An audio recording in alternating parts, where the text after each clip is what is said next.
screen is on. Sorry. So roll call. Commissioner Briscoe. Here. Commissioner Shepard. Here. And I am Commissioner Bell.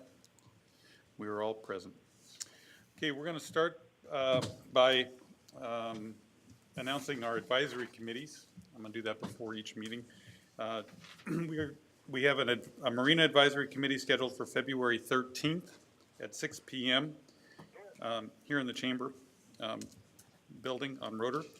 Our Airport Technical Advisory Committee is on Thursday, March 8th at 9:30 a.m. in the ARF Conference Room out off Bakerview Road at the airport. And then the BIAAC, the Bellingham International Airport Advisory Committee, is also on Thursday, March 8th at 5 p.m. in the same ARF Conference Room on Bakerview. So those are the three committee meetings scheduled in the near future. And then now we're going to open it up to public comment. Out of respect for everyone who attends the commission meeting, we hold our comments, our comment period to 15 minutes, which means that you get about 3 minutes to speak. There will be an annoying little bell that rings. If you exceed that 3 minutes, we do ask that you do hold your comments to the 3 minutes. So anybody with something to say, please, if you haven't signed up, we'll give you a chance afterwards. Otherwise, I have two signed up, Jeff and Harry. So Jeff, is it Midier?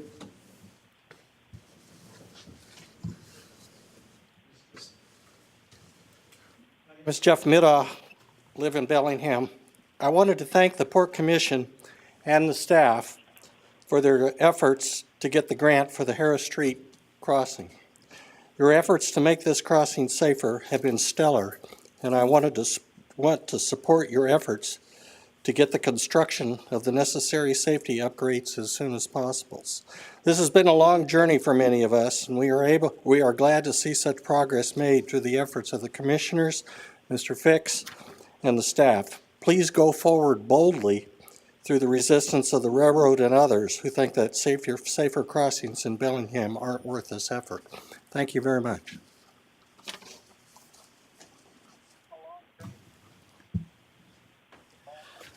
Good afternoon.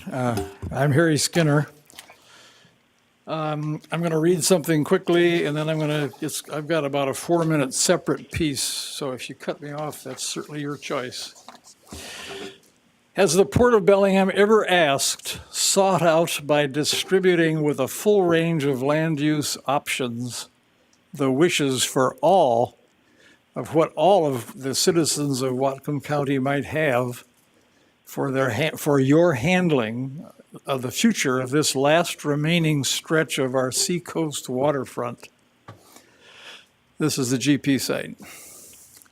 Really, have you made an earnest effort to seek this kind of direction from the full scope of the tax-paying owners of this property that you now occupy and have been assigned to manage on our behalf? On your desks and for your consideration and study and use, prepared by our International United Nations for instructing the rest of our existing and developing world on how to manage their democratic institutions and ensure fully meaningful citizen input and involvement in the operation of their various public agencies. It's United Nations, okay. I've been working on this for about 26 years, trying to get this waterfront corrected and developed and serving the whole county. On your desks, let's see now, here, I ask here today that the project decisions that I believe you're going to be making today on the GP site that are being proposed and that they be postponed until we can conduct an inquiry and assessment of the direction of our full citizenry. So I ask you, will you ask your citizens for their choices before you proceed? Yes or no? Okay. Today, the voters of Whatcom County who are not here today are effectively being forced to support a most significant mistake if we proceed with yet another intensely commercial real estate development on what more effectively can be restored as what used to be our forested waterfront. I'm very sorry to have to assert that there is an enormous vacuum separating our port from its wider county constituency, and that no effective effort has been made to assure all county voters would be represented here today. Am I done? I've got about 3 more minutes. Is there anyone else that wishes to speak? You okay? Go ahead. Thank you, thank you, thank you. 3 minutes is an insult, so thank you for not insulting me. Okay. I can do that too, but You can, yeah, right. Okay, well, you're the boss. Public agencies in a democracy are required to fully report and clearly educate their voters of their performance levels, their successes, their failures, and management options before altering or adopting significant management or development changes. Not done. Only then can we assure the broadest possible approvals are achieved. That is the responsibility required of all public agencies for a full public participation in a democracy. Somehow scattered 3-minute forays at a formal public meeting can't cover it. We now suffer a 17-year loss of regular marine shipping activity, a sullen 220,000 square foot rental space vacancy rate.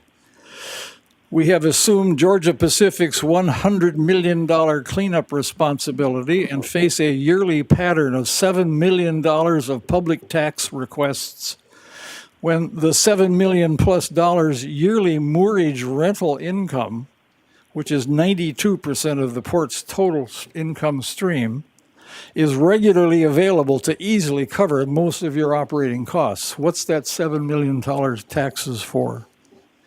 Given all of that, our port boasts inclusively of an eventual 200 million, 220-acre plan for this waterfront district project, with 6 million square feet of residential, commercial, marine, trade, educational uses, which will be completed.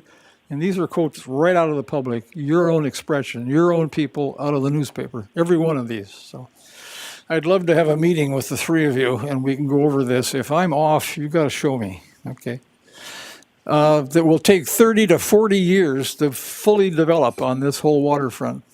And that's costing $3 billion. This is your own real estate person speaking. And already to be scheduled is to convert the 37-acre toxic sewage lagoon that's GP left behind into a 350 super yacht parking lot for even more marina income. Drive the full length along the full of the avenue, and how do you like what you see? Okay. And now, 2 more paragraphs, sorry. And now I quote a port real estate director saying, "The local governments and residents are unified in their focus on reclaiming their waterfront after years of industrial use." How do you parse that statement? As a promise to shift away from the intense construction and development and truly reclaim our waterfront. Those are her words, reclaim. But isn't commercial real estate property management just another industry at this moment now in business all over our waterfront, all over our beachfront? Can we believe our port? Will anything change? 1 more paragraph. Remember our glee when our port acquired the GP site, the jolt from overnight almost loss of 600 jobs and its huge impact on our community. So maybe we should not rely so compulsively on jobs to drive port management decisions. Almost every commercial enterprise now along our beachfront would be far better served with no resulting job loss and far fewer trucks dodging back and forth along our city streets by moving out along I-5, where so many others are already there. For our last remaining waterfront to continue serving as a job hopper while neglecting the clearly more primal contribution the attraction this beachfront can offer for the wider county, for the freeway tourists passing by, and for the vitality of our downtown Bellingham, the wrong decision today on this to proceed with this project that we're on the GP site will deeply wound the full contribution this saltwater beach can offer us. Before any further decisions are made today, we must survey every voter's views countywide, include an option to fully restore our marine waterfront, and compare the results for Whatcom County's future. I hereby commit to conduct such a survey with your support and involvement and financial backing. Thank you. Thank you, Mr. Skinner. Clarification, I don't believe we're acting on that today. No, sir, we're planning on acting on that on February 20th. I'll be back. Okay, so now we're moving along. Anyone else wishing to speak? Then I'm going to close the public comment period and move on to the consent agenda. Diane? A motion to approve consent agenda items A through I. For those of you in the room, you can see the consent agenda. Consent agenda, Commissioner Briscoe? Yeah, I would like to pull item B from the consent agenda. I think as the commission, we need to discuss this, just extending and not putting out the bid. So if we want to pull that and discuss it and go on with the rest of it, that'd be fine with me. But I think that the commission needs to discuss item B. Commissioner Shepard? I had a question. There are lease agreements with Alaska and Horizon on here, but not Allegiant. Is that something we will be seeing forthcoming? Or is that something that already happened? Good afternoon, Commissioner. Sunil Harman, Director of Aviation. The airlines are all sent their lease updates at the beginning of the year. Alaska Horizon is really the same company, umbrella. They returned theirs. Allegiant has not. When we receive Allegiance, we'll bring it to you. Similar terms? Exactly the same, except for exclusive use areas that are shown for Alaska. Similarly, Allegiant has a commissary building with a land lease. Thank you. So we will remove item B from the consent agenda for further discussion and bring it back to the next commission meeting. With that, the remainder of the items remain to be voted on. Commissioner Briscoe? Aye. Commissioner Shepard? Aye. Commissioner Bell is an aye. Okay.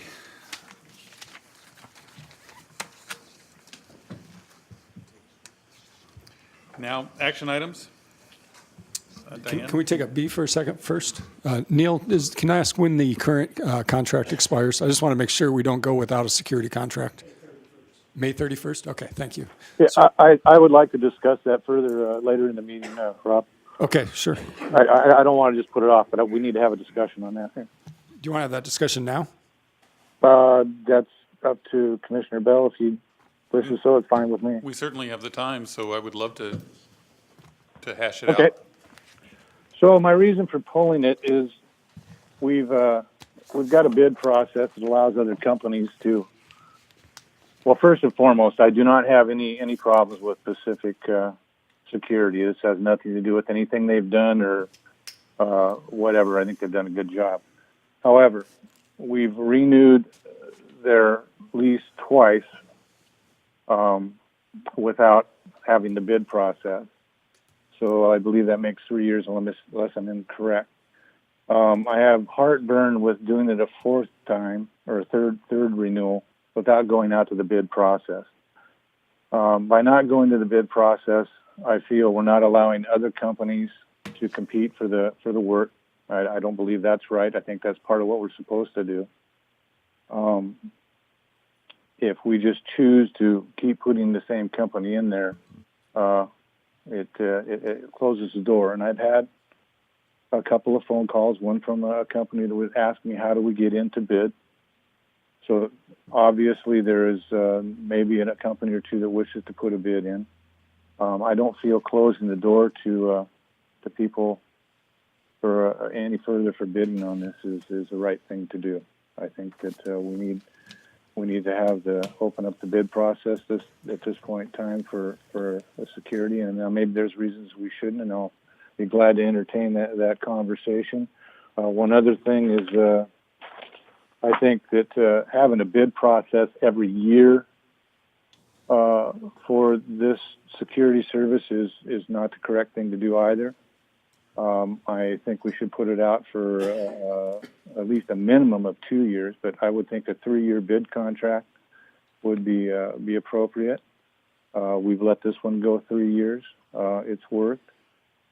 So those were my issues with item B. They're not with the company at all. Just that I think that we're not doing justice to the other folks that are in business by renewing again and not going out to our bid process. Neil, do you see any hardship with taking it back out for a bid? And Actually, we could, but the rationale was that we were going to go for a 3-year period and that we would then go out to bids. However, my plans are that I may retire this spring. And if that happens and it coincides with the bid process, then we get into kind of a clumsy situation of trying to maintain continuity. That was why we went ahead with a 1-year extension. When the original bid went out, was it a 1-year bid? Or No. was it a 3-year bid with 1-year extensions? The intent at that point was that we would have reoccurring up to 3 years. And then talking with our contracts manager, he said we could go for a 4th year if we wanted to. And so it's a matter up to the commission, and I'll be happy to do whatever your pleasure is. Intent is very different from what the contract reads. So was the contract This would require an amendment to the contract. But was it a 3-year contract with 1-year renewal periods? Or was it a 1-year contract with up to 3 years in renewal Yes, that's what it was. in the contract? Yes. So this would be the 3rd extension of a 3-year contract that we signed originally. Yes.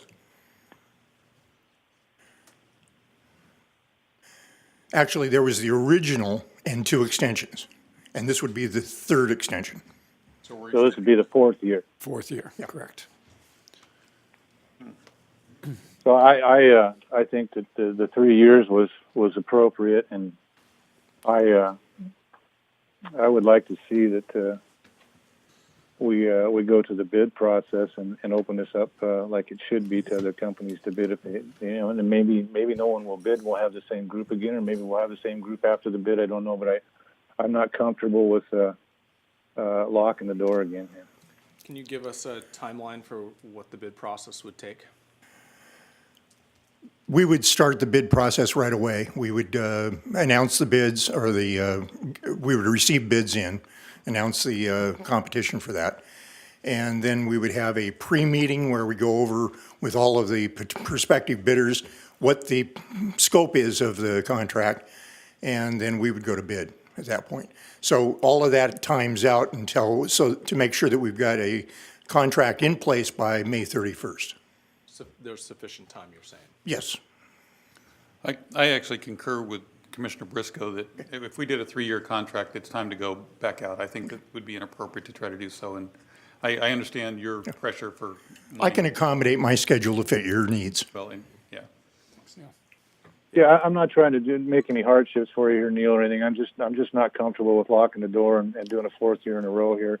I just feel we have an obligation at some point to put this back out to bid for other companies to put their foot in the door on the bid process, and I don't think I'm just not comfortable waiting another year. And I know, having been in this position of waiting for a bid to expire before I get a chance, another kick at the can, I think it's a little unfair to not open it up when we said we were gonna. And I certainly understand that. Yeah, I appreciate Commissioner Briscoe bringing that up. Me too. Okay, we'll take it back out for bid and come back to you when we complete that process. Do we need to take a vote on that, Rob, or? No, sir. Okay, very good. Thank you. Thank you.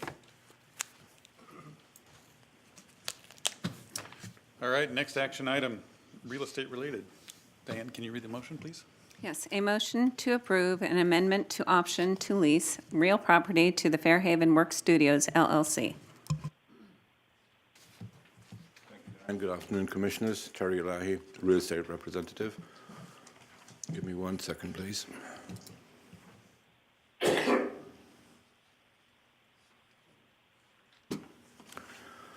In 2016, the Port and Fairhaven Studios entered into an option agreement to lease approximately 1.5 acres of land just north of the Port's Fairhaven Marine Industrial Park. There's a map up on the screen showing the approximate location of that. The agreement was for 1 year and had a 12-month renewal option. The agreement started in January of 2017 and went through December 31 of 2017.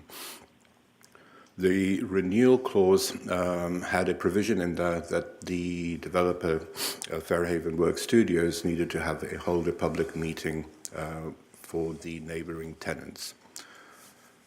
Fairhaven Work Studios have spent the past year doing their due diligence. They have investigated the soil, stormwater management, utilities, and done as much work as they possibly can, including environmental studies on the property. They have not been able to hold a public meeting because the City of Bellingham has not made a determination on the feasibility of the Work-Live Studios portion of the project at this point. And the Fairhaven Work Studios anticipate receiving the city's determination relatively soon. They have asked for proposing a month-to-month renewal term, which could be terminated by the party within 30 days to continue on with the option agreement. They anticipate, with the city's approval, coming back to us to enter into a lease agreement relatively soon. The full term of the agreement, even though it'd be month to month, would not go past the end of 2018. So unless the Commission has any questions, we certainly recommend approval of this amendment.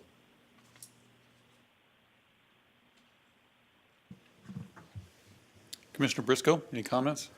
Yeah, I'd just like to say that when we talked about this property before, it's a very difficult piece of property to deal with setbacks from the bay and so on and so forth, and the being on a grade. I think Mr. Hertz has a lot of hurdles, and he's overcome quite a few of them. I think he has genuine desire to get this done. So I believe that, in all fairness to Mr. Hurst, that would be best if we moved forward on this. I think he's done a good job to date, and it sounds that once the city gives him his answer, he'll be able to move forward. So I think it's a good project. And I'd like to thank Mr. Hertz for trying to take it on. Mr. Shepherd? Yeah, we don't have anybody else asking for development options on this or any other proposals coming forward, so we're not putting anyone off by going to a month-to-month structure, are we? No, we're not. And personally, if anybody can do this and do it well, it's this developer. So I support this extension wholeheartedly. As for a vote, Mr. Briscoe, Commissioner Briscoe? Aye. Commissioner Shepherd? I vote aye. Commissioner Bell also votes aye. Thank you. Okay, that's the end of this segment. But if it pleases the commission, I'd like to maybe move up either the waterfront district update or the quarterly financial update. Let's do the quarterly financial. I think I'll have less public comment associated with it. If it's okay with you, Commissioner Briscoe? Absolutely. So let's do.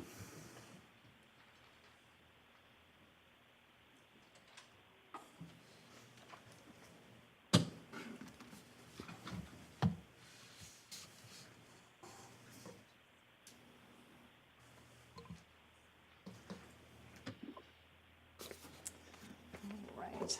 Good afternoon, Commissioners. Tamara Sobjak, Director of Finance. So this is our regularly scheduled quarterly financial presentation. With the financials, there are also a few non-financial information that I'll present in the beginning. And then after that, we'll look at some capital projects that we completed in 2017. So obviously, interrupt me with questions if I'm not clear, whatever, just, I'm fine with that. So we'll start with the stormwater program. We do have 2 industrial stormwater general permits. Both were in compliance with record keeping and training. The permit at the airports, sampling was reinitiated in October of 2017, and those results were within permit limits. The permit at the shipping terminal, however, was not. We sampled in the 4th quarter. We had a benchmark exceedance for copper, and that was the second exceedance for this location. But permit required responses to that have been completed, and the facility is in compliance with the permit. Next, non-financial information is public records request. Previous commission has asked for information regarding public records, what people ask for, how many we receive. So this is the several-year trend here. In 2017, we received 138 public records requests. It looks like quite a spike, but there have been quite a few requests that weren't recorded in previous years. So we're just being really diligent about recording those, so it might not be the spike it looks like. So quick question on that. How many different requesters are there in that 138? Is it? That's a good question that I don't know the answer to. Are there people who tend to generate more requests than others? There are our regular requesters, yep, we do have some recurring ones. The biggest ones are our bid requests. 1/3 of those were for bid documents. A third? 1/3, yeah. So, you'll see the regular requesters. So this includes all of our bid requests for information about projects and so on and so forth? That's right, includes everything, Okay, very good, thank you. yeah. And so 2/3 of those are for other purposes. Right, so we had insurance documents, communications to and from certain people, just could be one little piece of paper they're requesting that still counts, could be boxes of paper that counts as one. So a huge variety. Yeah. It took over 200 hours to fill those requests in 2017, and we collected a whopping $1.80. Pretty proud of that $1.80. Have we since have changed fees though, correct? That's right. Beginning in 2018, we can start charging more fees, but it's still very minimal. It's a document fee, correct? Right. Yeah. Probably costs us more money to collect that fee than it does to receive it. Certainly more staff time. Yep. Well, it was enlightening for me, and the reason I ask is because when we learned about the complaint at the airport, to find out the number of people behind those complaints. So that would be a useful number for us to know how many independent requesters there are, and maybe even break down the nature of that a little bit. Yeah, I can do that in the future. We have that information, I just don't have it in front of me. No, didn't expect it. Yeah. So moving on to our safety reports. The Port Safe logo is a safe port away from home. We promote safety, we operate safely, we respond safely, and we teach safety. There were 2 recordable injuries in all of 2017. The recordable incident rate and the lost workday rate are calculations based on hours worked, I believe. There were 88 total days of lost time and 468 days of restricted duty. So obviously that's more than one person. So moving on to risk management, there were no major incidents in 2017. We have 1 open claim for the port. In August, there was damage to the shipping terminal mooring dolphin by Foss Tug, and the port is currently working with Foss to replace that dolphin. They had their surveyors up here in January, and we're just awaiting response from them. And then there were no new open claims against the port in the 4th quarter. So the port's investment policy requires a quarterly report to the commission showing where our investments are. We have about $16 million in the federal securities listed here. And those are average yield 1.25%.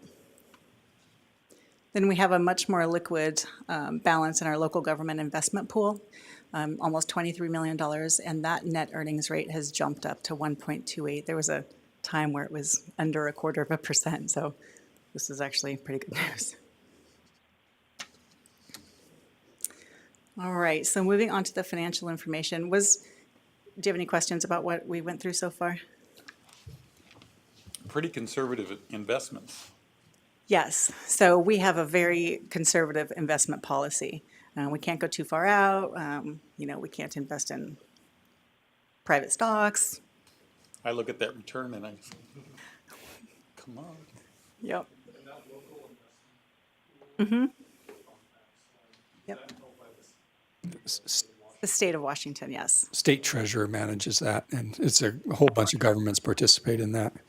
As Tamara was saying, it used to be 0.25%. Seeing it jump up to 1.28 is nice, actually, because it's exceeding what we're buying on the federal, Fannie Mae, Fannie Mac, and those. And the LGIP is much easier for us to manage, and we pay less transaction fees than we do on these other programs. City, county, governments all I don't know who's all involved in it, but it's a pretty big fund. Majority of the smaller local governments are. I can't say that Bellingham or Whatcom County are, but I believe they are.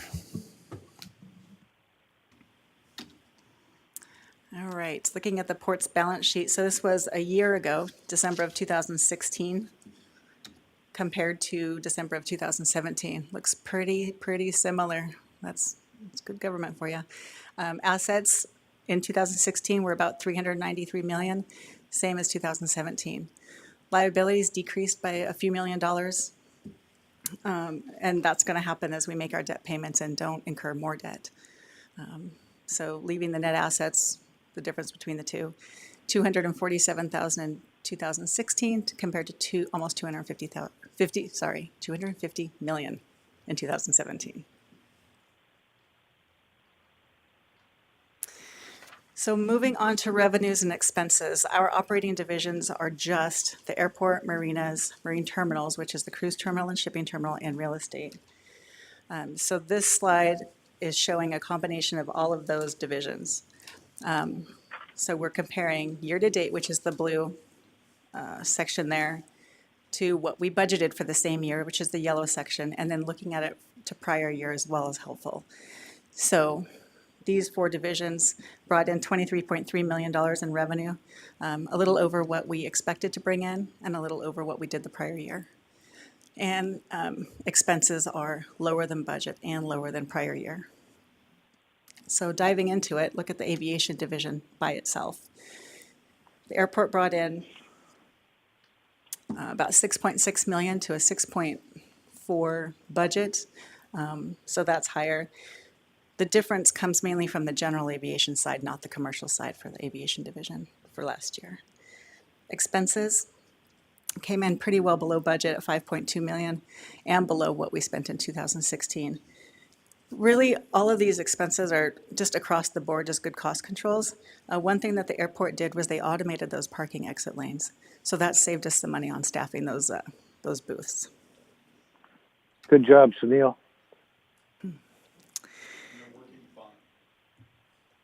They are. It's worked every time I go through there. All right, so the marinas division.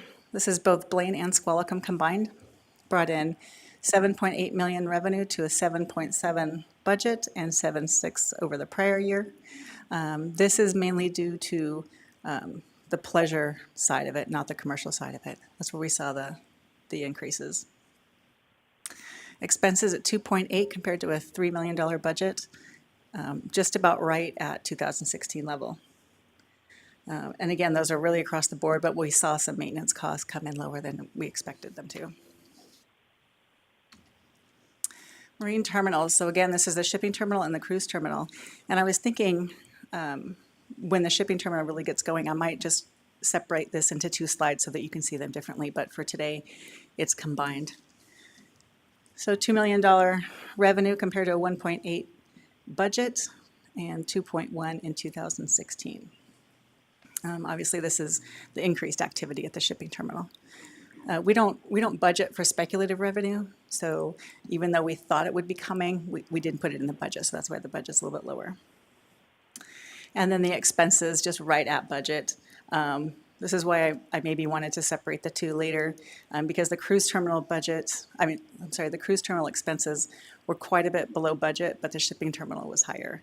So you don't see that, it looks like they're even. And then real estate. Real estate revenues are pretty predictable because I have such high occupancy, unless, concession fees, if a business does better and we have some percentage of gross, we'll do better or worse. So that's where you see the little fluctuations come in. So they're right at budget. And expenses, 1.5 million compared to 1.8 million budget. And I tried to look at each line item to see if there was a particular one, and it's not, it's just good cost controls throughout. Good job, Shirley. It's pretty good, yeah. I didn't want this to go unnoticed. $300,000 worth of cost controls. Well done. Okay, so our overhead division. So this is planning, facilities, which includes engineering and maintenance, admin, and the executive division is all in overhead. Those minimal revenues there come from conduit and fiber leases from the IT department. Expenses at 2.8 million compared to 3.0 budgets and just about what there was in 2016. These overhead divisions are just predictable. It's staff, it's supplies, it's, utilities, legal fees, things like that. Then looking at the waterfront district, so this is the GP site only. We had revenues of almost $500,000 compared to $274,000. And expenses of $800,000 compared to $1 million. So as you can imagine, this division is tricky to budget because it's so fluid right now and it's moving around. So, it's tricky. Let's see. All other public. So the other public divisions are the environmental division, the economic development division, meetings and events, the commission expenses, records, and open space. That $300,000 in revenue really mainly comes from our meetings and events. It's the renting the dome room and the Squalican Boathouse for weddings and graduations and such. Expenses came in just under $2.2 million to a $2.6 million budget. The biggest difference here was in our outside services and legal fees. So we did a lot of stuff in-house and did it ourselves. Sorry, Frank. So I should probably. We have training. Good job, Frank. I should probably know this, but the Bellwether Ballroom is at least by the Bellwether Hotel. It's a fairly complicated arrangement. The Bellwether Hotel gets so many uses a year, and then we get some as well. We share in the revenue for that after they use it so many times. But there's not really an incentive for us to book it a whole bunch. We don't get much revenue from doing that, so we tend to book our facilities first.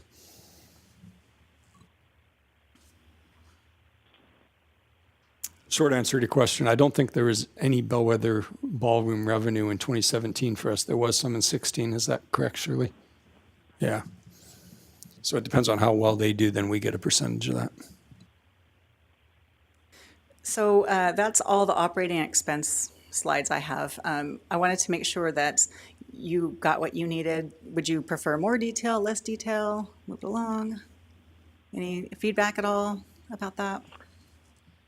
I think it was very good, Tamara, and your suggestions of breaking up the shipping terminal with the cruise terminal, I think is a good idea. Okay. Great. Yeah, that's my only comment. And mine is just a real quick observation. You can probably school me on this later, but is there a reason why the overhead is its own item instead of being allocated across the board? Well, it's how we account for all of it. In our cash flow, it is allocated to the operating divisions.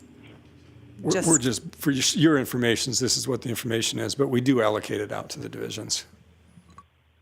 Yeah, the operating divisions do pay for the overhead. Looks worse this way.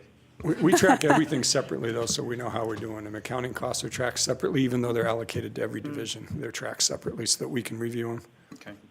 so that we can all be accountable for our own divisions. And the only other thing I've got is, as we discuss potential liabilities that are down the road, you have no way to book potential legal liabilities. You have no way to book potential liabilities that are not represented in this. Is that just something we can't do? Well, it depends on the liability, really. I mean, environmental liabilities are booked ahead of time. In liabilities that are insurable events, we wouldn't book because the insurance covers them. So I think most of the liabilities that we know about that are out there are either on our books or being negotiated with the insurance companies. Yeah, they have to be our actual liability, not potential liabilities.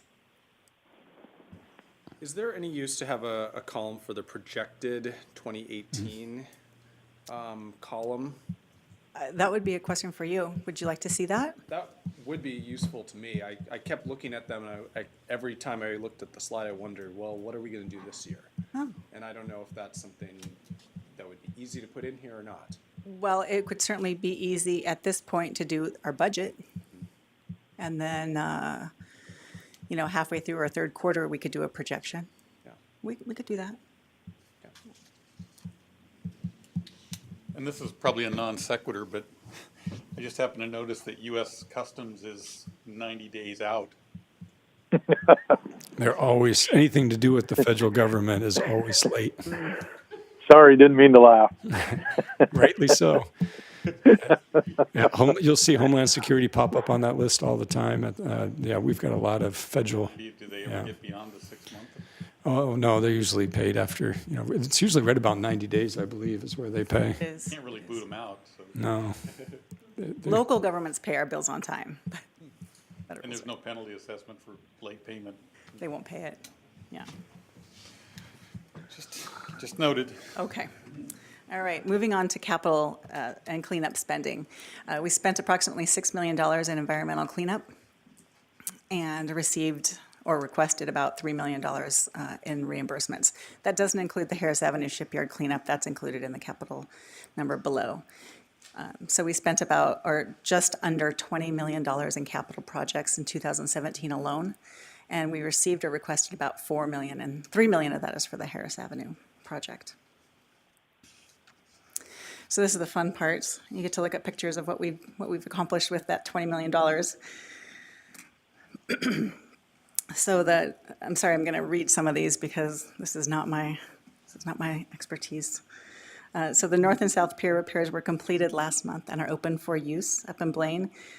They did decking, reinforcing the cranes, replacing bull rail, fender, pile, and other repairs as needed.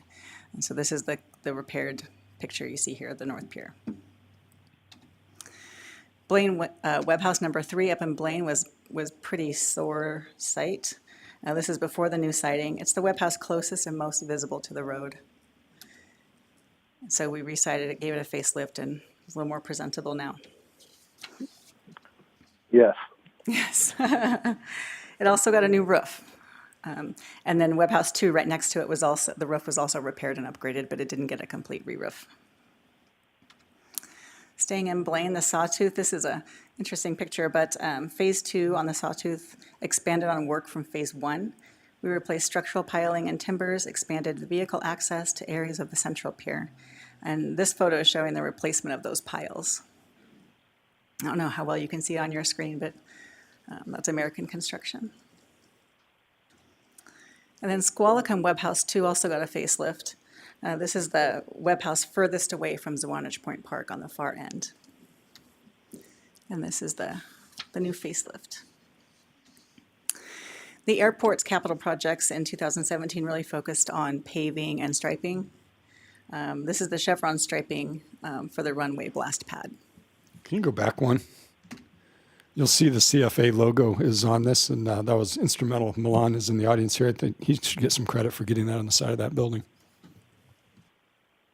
Thanks.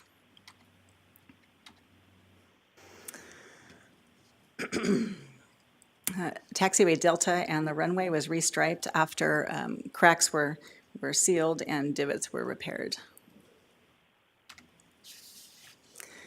We also repaved the asphalt adjacent to the ARF building.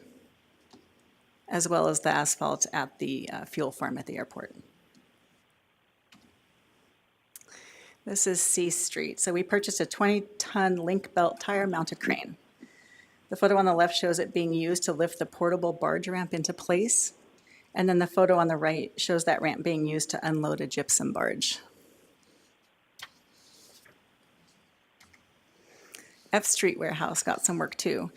We created a 104,000 square foot area, which basically cuts that warehouse in half, replaced the dry fire suppression system with a wet system, installed heaters and insulation, and installed a forklift ramp. So that's the framing on the left, insulation and drywall on the right, and this is what it looks like today.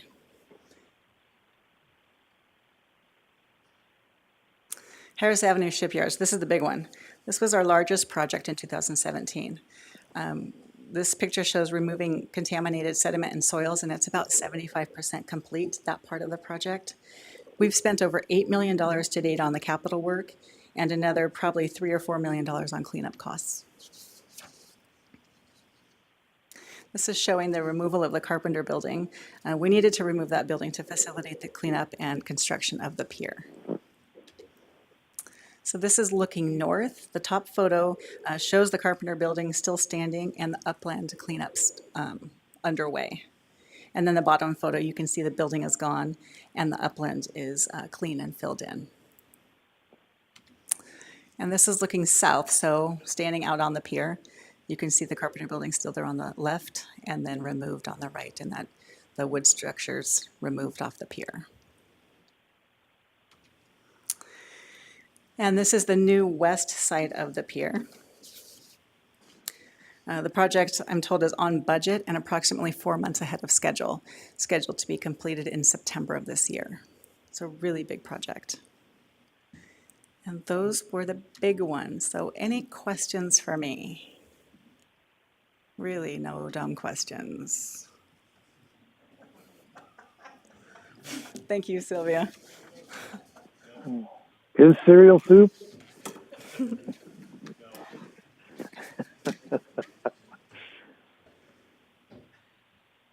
Thank you, Tim. Okay, thank you.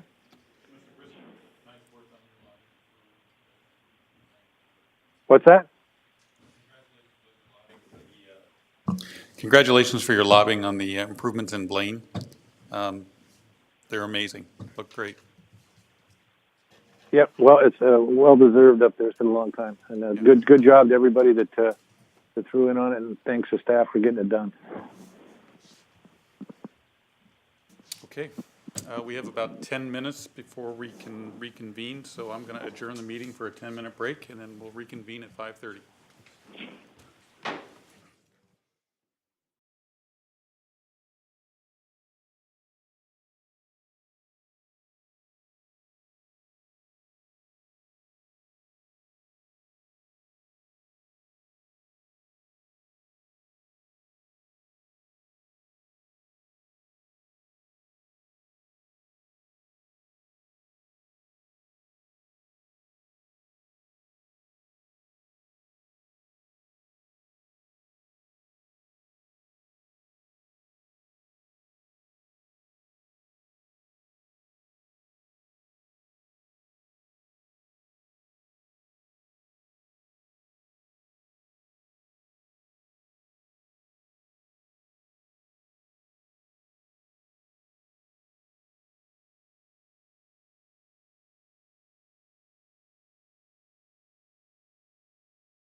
Okay, I'm going to reconvene the Port Commission meeting for February 6, 2018. Welcome, everyone. We're going to begin this portion of the meeting acknowledging that all Port Commissioners are present and with another comment period. Again, we have 15 minutes allocated for this. Anyone wishing to speak? I don't believe I have anyone signed up. Anyone wishing to speak? You can have 3 minutes to discuss whether or not a hot dog is a sandwich. Or not.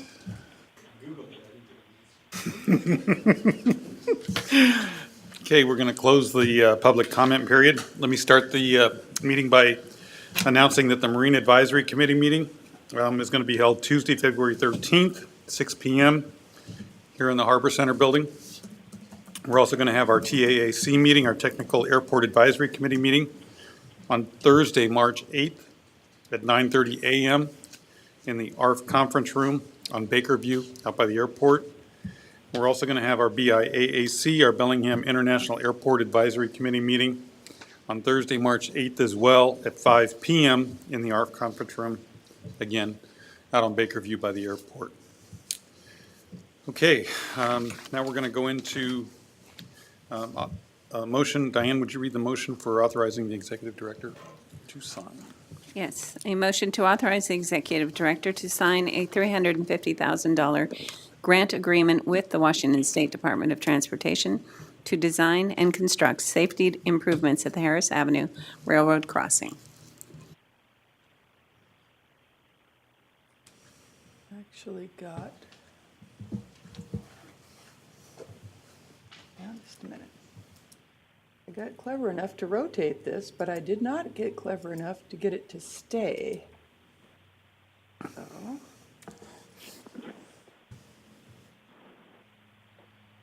Here we go.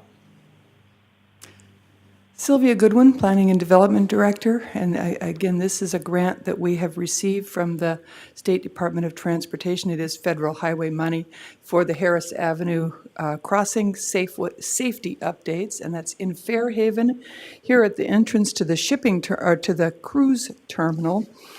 We originally estimated this project to be $700 and some thousand. We've reduced the cost down to $350,000 by installing center barrier curbs rather than an additional railroad arm gate.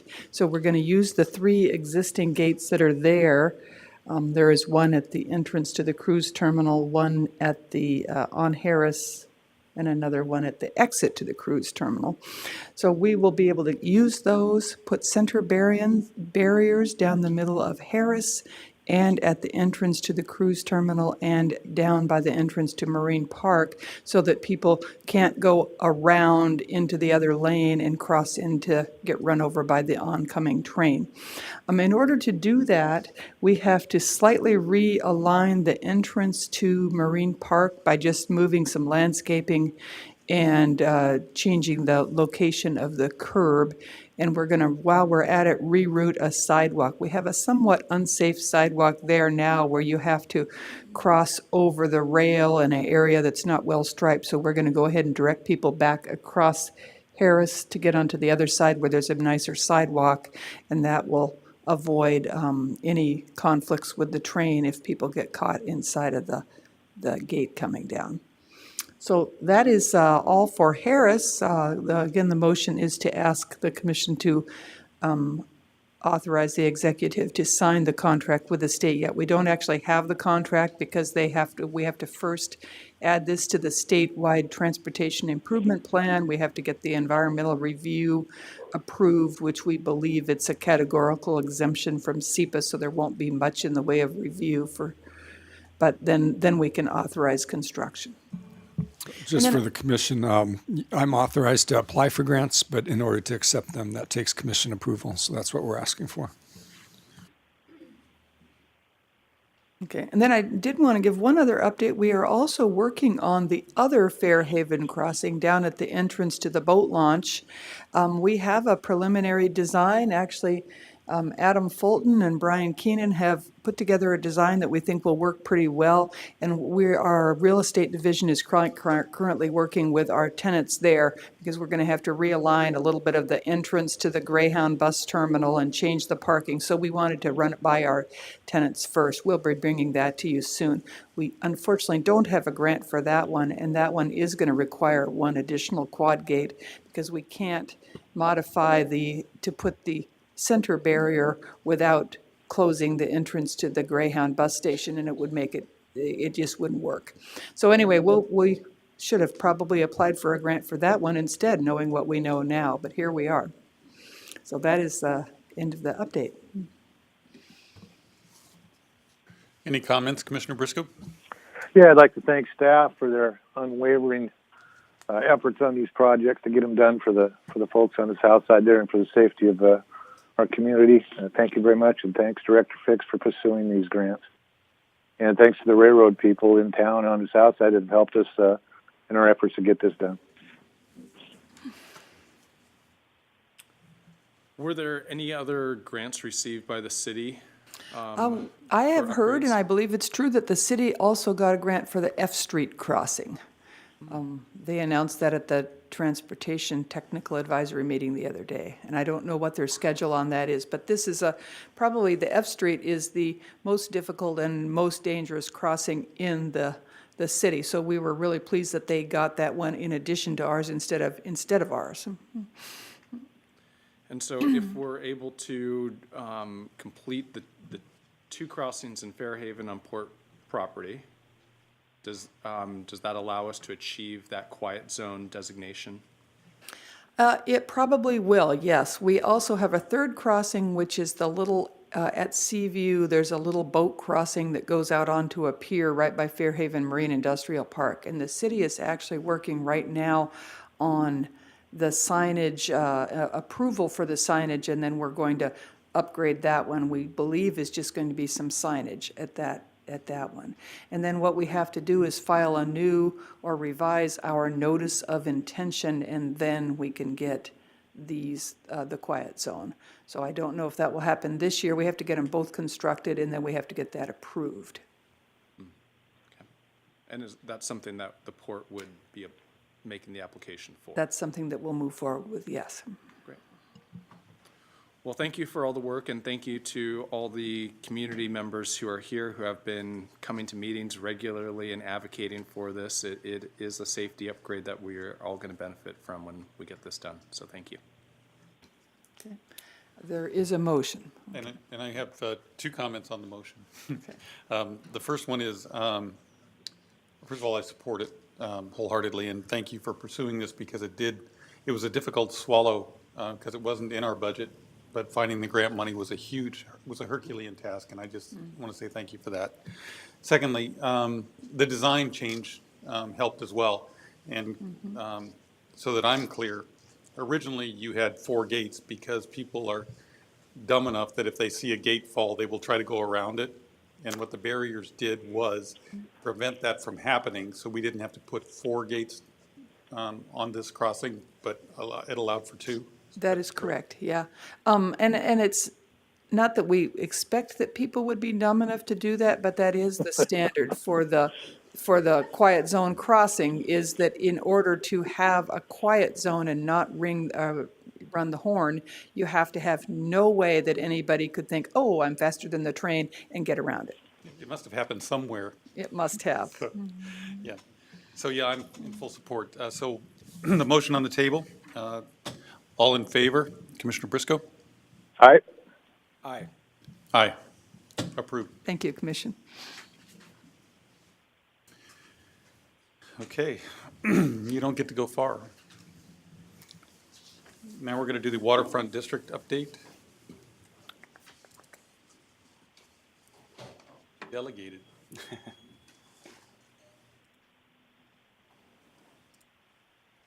All right. Good afternoon, Commissioners. Brian Gowron, Director of Environmental Programs. We've got a very brief waterfront district update for you today, just 4 or 5 slides. I'm going to focus primarily on the community outreach efforts that we've been undertaking over the past few months, talk a little bit about what we've been hearing from those efforts, and then a little preview of what we think the direction that we're heading based on those. There is no commission direction or action here today. We did anticipate there was a possibility that we would have narrowed down to a preferred alternative or preferred layout of the two that we've been evaluating over the past few months by this commission meeting. But based on the information we've been receiving from the community efforts, as well as working with our partners at the city and Harcourt and their design team, we wanted to take just a couple more weeks here to fine tune this. And we do anticipate at the next commission meeting at February 20th, we will come forward with a staff recommendation on a preferred single layout that we can take forward to, pending commission approval, to the sub-area plan amendment application process. So for today, we're going to talk about the community outreach efforts. These slides here are just really reminders of what we've been circulating to the community, asking for input on. I wasn't going to go into any detail on these two layouts. We've talked about these a number of times. I'm happy to answer any questions if you'd like, but on the left-hand side is the Waypoint layout, which is also referred to as option A. On the right-hand side, there is the Maple layout, which is option B. These, along with a few other images and figures, we've been circulating through a variety of methods, which I'll talk about here, to get community input.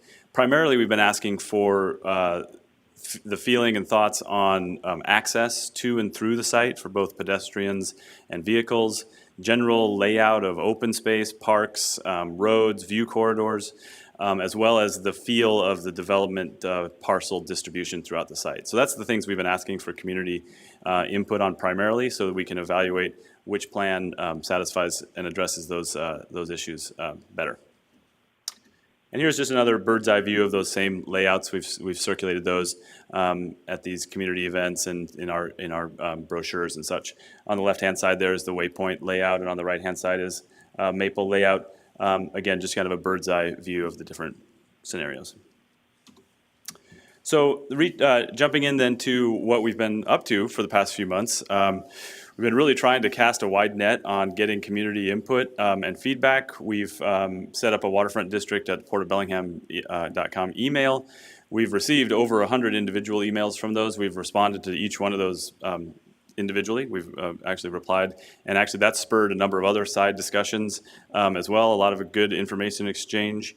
They've been everything from a single subject line that says, Waypoint wins, and nothing else in the email at all, to a 3-page, really detailed letter that focused on Americans with Disabilities Act, ADA accessibility, really great input and feedback. So a whole range of things that we've had, and it's been a really successful tool in my opinion. We've had dozens of neighborhood meetings and association groups. Rob Fix and Adam Fulton have had a bit of a roadshow over the past few weeks, meeting with neighborhood groups, a wide range of turnout to those, everything from a packed house to just crickets showing up, but we've been trying to be transparent and available to those. So we've made that information available on when those are scheduled. I've had really good feedback from the ones that did get turnout. We've had one-on-one discussions and small group discussions with individuals and stakeholders. We had an informal Q&A session here in this room, was just kind of a drop-in session. And then, of course, we had the open house at the Granary Building, which was really, from our perspective, was a really big success. We had, it was a 4-hour session from 3 to 7, and staff estimates that there was at least 400 people that came through. It was on a rainy night with no parking available, and we still had a really good turnout. Really, from the second we opened the doors till we were shooing people out at 7 o'clock. So a really good event. Port staff were there, city staff. Harcourt was in town. The D2 architect group that works with Harcourt were there. We had 7 or so stations where we were able to answer questions and go over boards. We had a comment station, and we'll talk a little bit about what we heard from that, how we solicited input. So all in all, it was, from our perspective, it was a really good event, and we had a lot of really positive feedback on that event as well. We also set up an online survey, which we'll talk about here in a minute, but we've received over 100 survey participants on that evaluates these two layouts a little bit. We update our port website regularly. For example, after the open house, we took all the presentation boards that were there that we had and we compiled them into a web link that we had on our website. So people that weren't able to attend the event were able to then see the boards that had a lot more detail on them, and that provided them with information that they could send questions to the waterfront email. And so it's been a really good feedback loop that we've gotten through that. We've updated these informational brochures regularly and tried to distribute those far and wide, and as well as we provided a response to the Ask Me Anything session that the Rivers Collective put together. So a lot of really good outreach and feedback. And can you, I know you've got a couple more public presentations where you're going to receive question and answers. Can That's you right. tell me where those are and when? Yeah, we can get the schedule for those. We have a few set up, and we're going to continue. We're going to continue those even as long as we need to, even beyond the April 1st application deadline. I know you have one tomorrow. That's correct. I think there's a Yeah, I have one tomorrow at the Fairhaven Library. We've got one booked as far out as like late March. So yeah, we'll publish that schedule for you. And as far as you're concerned, those are open to anyone to comment on anything at any time? Yeah, I think they've been advertised to the local neighborhood associations. Within those associations, promoted via email and signage. Adam and Tiffany have done a good job of taking sandwich board signs and placing those around the neighborhoods the night that we've had those. We only got skunked on one of those. It was the first one we did, and the rest of them we had very good turnouts. So. Yeah, and we're happy to take input on a variety of things. We are trying to focus, and this next slide we kind of talk about that a little bit. We're trying to focus some of this feedback right now to help us make this decision on the staff recommendation on the layouts. But we've received comments on a wide variety of things that we're noting all of those comments. Yeah. Have we had any outside the city limits of Bellingham? Oh, yeah. Yeah, I think we did Sun Valley, Geneva Fire Stations, Chuckanut Fire Station, the Lake Samish Fire Station, just did a village up at Cordata. Over the past 6 months, we've done some Rotaries, some Lions Clubs. Like I said, I'm going to do the South Hills Neighborhood Association tomorrow night. The one in late March is like Edgemore. Edgemore, yeah, yeah. I think you did Birch Bay. I did Birch Bay. Yeah, we've done. So, yeah, Birch Bay was up in Birch Bay. So I guess that's out in the county. Yeah. Great. Forgot about that one. Well, people have definitely been noticing, I just wanted to share one of the comments I received, somebody who attended the one in the Geneva area. She said that she saw the flyers up in the neighborhood, and they've lived there for over 25 years, and they've never had a port engagement opportunity like that, and she was just very appreciative. So I want to really commend staff not only for the excellent work they did at the open house, but this ongoing public outreach process. Thank you. Yeah, it's appreciated. It's interesting. People saw it on an app called Nextdoor, so I've now got that app. But yeah, it's been, like I said, sandwich boards, apps, emails, association text, that kind of stuff. I'd like to interject here just for a moment, if I could. A bit of response for the port always getting chafed, and it chafes me a little bit that we're not trying to reach out to the public to inform them and engage them. And I believe right now in 2018, the Port of Bellingham is more accessible than it's ever been that I can remember, and I've been here that I can remember 58 years. This port is more accessible. The doors are more open. Questions are being answered. So when I hear someone chastise the port that we're not trying to engage with the public to get their opinions on things, it kind of chafes me a little bit. And I think maybe that those people that are accusing the Port of Bellingham might have their head in the sand a little bit and may need to look around at what's actually going on. That staff only has so much time to do all the chores they have to do, and I think they've done an applaudable job at getting notice out to public for meetings and putting meetings together in the evenings, taking their time. So kudos to the staff, especially on this project, for all the information you're getting to the folks. And I've had very good response from the public, and they're happy that they're now finally being able to understand what's going on through the port's efforts to engage them. Thank you. Yeah, that's great feedback. Commissioner Briscoe, you are old. That's the word on the street. That being said, my comment is having been on in the email chain, specifically on the American with Disabilities discussion that you had, what an amazing letter and what an amazing response from you and the staff on that. First of all, it was incredibly enlightening. Secondly, the response was incredibly gracious and thorough and well-received. So I want to say, if you're responding to all 100 emails the way you responded to that one, what an amazing job you've done. And I want to thank you because you represent us when you respond like that. And I couldn't be more proud of the way you handled that discussion. Yeah, thank you. That was definitely a team effort. We reached out with the city parks team participated in that, the city's planning development team. Yeah, it was a group effort. But yeah, that letter warranted a really thoughtful response for sure. They put a lot of time into it, and it was an important topic. Yeah. And you gave it the right amount of attention, so thank you. Good. All right, well, one more slide here, or two more. This is just moving on to what we have been hearing, and bear with me on this one. This has been a little difficult, actually. I tried to figure out how best to present this. You know, like I've talked about, we had a wide net of different tools and mechanisms for getting feedback, and then trying to consolidate all that and put it into a single slide on a table for you to interpret is a little difficult. So I lean towards really just kind of showing how the different comments have highlighted which layout they have preference towards. And we will be consolidating these in a lot more detail and presenting the commission with, you know, the ultimate results of the survey in more detail, some of the detailed comments they've had, a comment table, and that sort of thing. But I did want to just kind of give the general direction of what we're hearing. So based on the email input, the comment cards we've received, as well as handwritten notes from the open house on the big big poster boards that we had out, we've received a total of about 240 comments, individual comments from that, with a general preference towards the Waypoint layout, with 112 indicating a preference towards the Waypoint, and about 39 indicating a preference towards the Maple layout.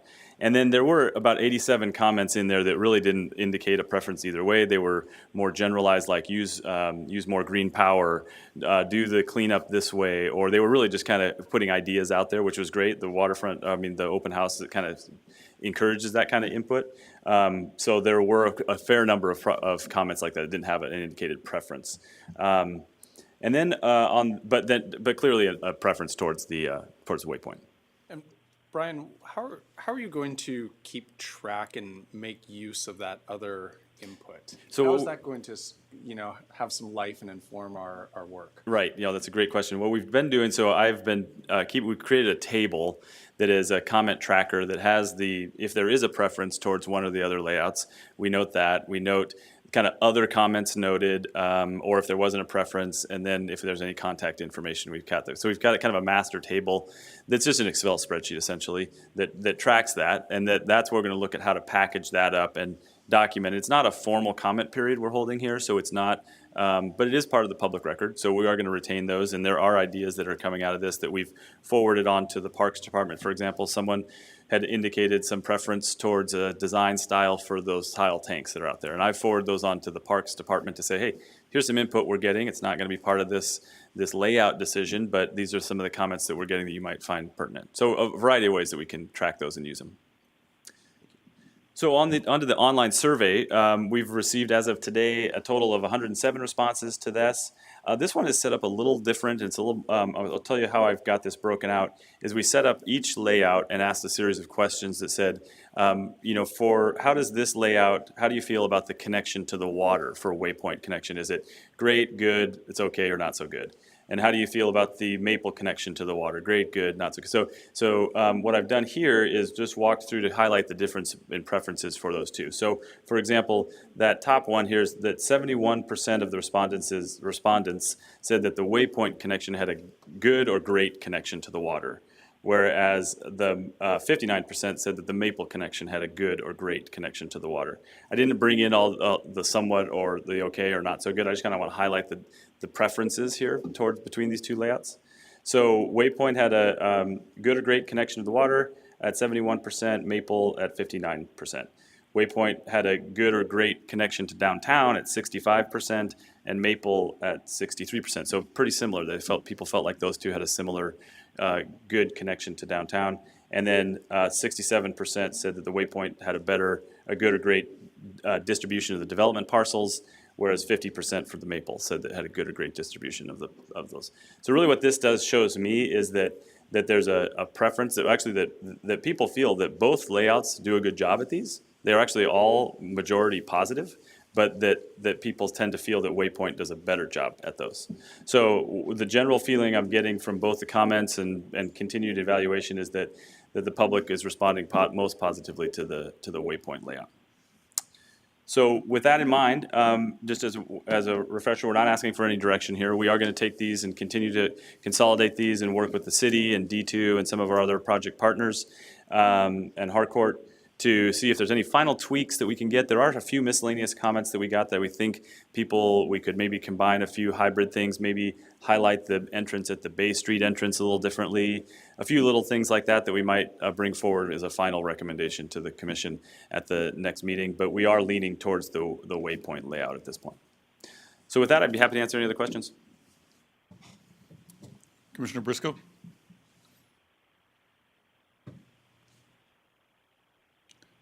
Did I insult you and you left?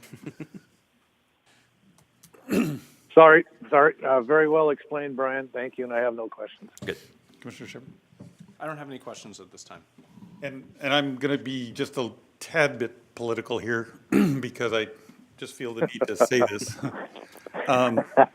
I really have encouraged staff to engage Harcourt a little bit more. My feeling is that they have been a little bit absent on a lot of these discussions because they own it. And I'm just letting everybody know that is really where we need to go on this, is they do own it. They need to step up a little bit more than they have. And as far as this commissioner is concerned, I'm gonna say that whenever we get a chance, until I see an appropriate response from the developer of this land. This is an amazing deal that they have in front of them, and it should not be the port's responsibility to be apologist for the developer. And I find that we are that a great deal of the time. So that being said, that's my political speech today. Well, technically, do they own it or do we own it yet? I think, Rob, technically we own it, don't we? Oh, they own the granary building right now, and we own all the rest. Yeah, that's what I thought. But it is their development. Yeah, I know where you're going, Ken. Yeah, thanks. All right, other than that, I'm done. Thank you, commissioners. Any other issues? I have no other business.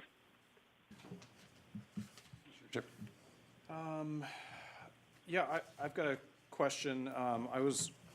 I've gotten a few questions from the firefighters union about an update on the airport firefighters and getting that language adopted so we're able to wrap that project up. And Commissioner Briscoe, I know you've been taking some lead on that. Are we close? Has the union and us been able to come to enough agreement that we're ready to get that paperwork off to Olympia? Well, I was under the assumption they'd looked over the paperwork. I'm not sure where we're at with it now, but I think it's pretty much ready to go. I believe. Am I incorrect on that, Rob? No, I think it's ready to go. They took, you got some feedback to us. We incorporated that feedback. I'm looking at Elizabeth because maybe she can help us out here. But I think we've incorporated the feedback they gave us, and I think everyone's in agreement that that's good to go. You suggested maybe you wanted to run back to them one more time verbally and just make sure. I'm not sure that happened or not. Right. No, it hasn't happened on my end. Maybe I'm asking Commissioner Shepard, did Colin or Robert get hold of you? Is that too? Yeah, Colin. Okay, yeah. Actually, it jogs my memory. I saw a phone call the other day from him and I didn't return it, but I can check into that tomorrow if you'd like, and I'll talk to Colin and see if they want to. I could ask them if they want to go over and look at it before it's sent off. Would you guys like me to follow up with Colin and Robert? I'm happy to do that. If you'd like to, Rob, that'd be fine. Okay, I'll follow up with Colin and Robert because I think we're good. I'd just like to get it off everyone's table and onto Olympia's plate and off ours. Yeah, I think that's what I've I've heard as well, so I was Good, just all wanting right. to see if So we were able it to. sounds like all that's needed is a phone call from me to Robert and Colin to get their A-OK and then send it off. And I apologize, there anything going on, I must have dropped the ball here, so, No, my fault. We'll get it done. Great. That's all I had. Thanks, Elizabeth. I have nothing more. Meeting adjourned.